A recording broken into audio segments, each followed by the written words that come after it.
2007, a family in Fircrest, Washington, known as the Kirkendalls, began receiving strange, threatening calls and texts that turned their own phones into instruments of terror.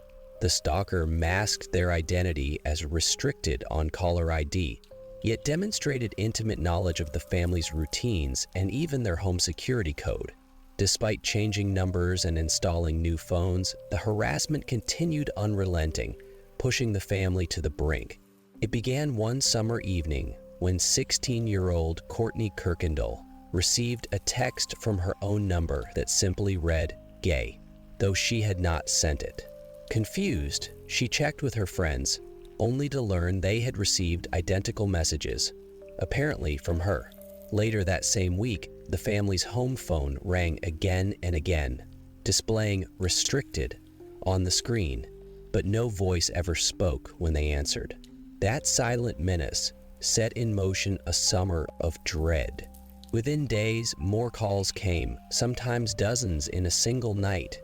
When Mr. and Mrs. Kirkendall tried to block the number, the stalker simply switched to calling their cell phones, their work lines, and even their relatives' numbers. Text messages followed, mocking and threatening, using details that only someone close to the family could know. The calls always showed "restricted," leaving no trace on caller ID, and each unanswered ring felt like a countdown to something dreadful. Soon the messages turned ominous. Courtney found one text that said, "I know where you are," just minutes after she left home. On another occasion, the stalker warned, "I can't wait till you die," echoing the headline from an earlier Tacoma case that struck fear into her parents. The family's nerves frayed as each notification sounded. Mr. Kirkendall became hyper-vigilant, checking doors and windows for signs of break-in, while Mrs. Kirkendall's sleep disappeared under the weight of constant alerts. In a desperate bid for safety, the family installed a new alarm system with a unique disarm code. That very night, the phone rang again, and the stalker calmly recited the code before hanging up. The realization hit them. This person had been listening in on police discussions and wiretap meetings. Their sanctuary was penetrated, and the stalker held all the cards. The Kirkendalls reached out to local law enforcement, providing call logs and messages.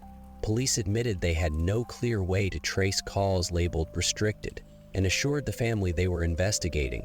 But as weeks turned into months, the calls did not stop, and the investigation seemed to stall. Court dates were set, but without concrete leads, detectives could only promise more vigilance and better forensic analysis. The constant harassment took a toll. Courtney's grades slipped as panic roused her at night.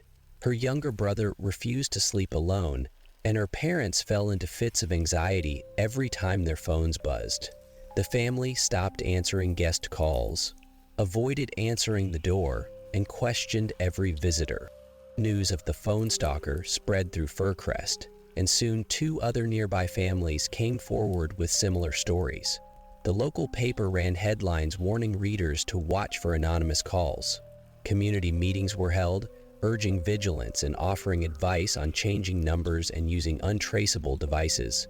Parents began teaching children how to identify and block suspicious calls, but the lesson felt incomplete against a stalker who seemed always one step ahead. One afternoon, an investigator called the Kirkendalls to discuss the case. After the call ended, the family received a voicemail recording all the details of their conversation. Questions, responses, and background sounds included. The stalker had been listening in on law enforcement discussions, possibly via malware or an insider leak. That chilling message shattered any remaining sense of security and underscored the stalker's reach. Despite changes in technology and stronger privacy laws, the identity of the Fircrest phone stalker remains unknown. Was it someone close to the family, a tech-savvy outsider, or a compromised insider within law enforcement? Each theory held its own terror, but none brought clarity. To this day, the Kirkendalls live with the memory of calls that turned love into fear, and the haunting silence of unanswered restricted lines.